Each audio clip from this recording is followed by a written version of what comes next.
జీర్ణకోశం సంబంధించిన ఎటువంటి రోగాలు, వ్యాధులు, ఇబ్బందులు ఏమీ రాకుండా ఉండాలంటే ఏం జేయాలి? చేయడానికి అన్నీ మన చేతుల్లో ఉన్నాయండి. ఫస్టు మనం ఇప్పుడు అన్నీ మాట్లాడుకున్నట్టు ఫుడ్డు విషయంలో మనం జాగ్రత్తలు తీసుకోవాలి. ఒత్తిడి తగ్గించుకోవాలి. ఫిజికల్ యాక్టివిటీ అంటే మనము వ్యాయామము రోజు అవన్నీ మనం జాగ్రత్తగా చూసుకోవాలి.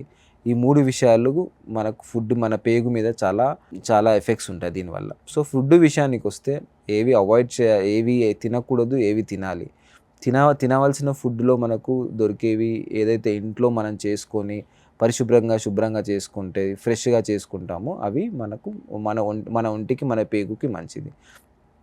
మనం తినే కూరగాయలు గానీ, మనం తినే అన్నం గానీ, చపాతీ గానీ ఇవన్నీ గూడా ఏదైతే ఇంట్లో సమతూలంగా చేసుకుంటామో ఒక బ్యాలెన్స్‌డ్ డైట్ లాగా ఉండాలి. అంటే మన కంచంలో రైసు, చపాతీ కాకుండా, రొట్టె కాకుండా మనం తినే కూరగాయలు, సాలడ్, మనం తినే క్యారెట్ గానీ, కీర దోసకాయ గానీ ఇవి ఫ్రూట్సు, దాంతో పాటు డ్రై ఫ్రూట్సు ఇట్లాంటివి ఫ్రెష్‌గా చేసుకొని ఇంట్లో తింటే బావుంటుంది.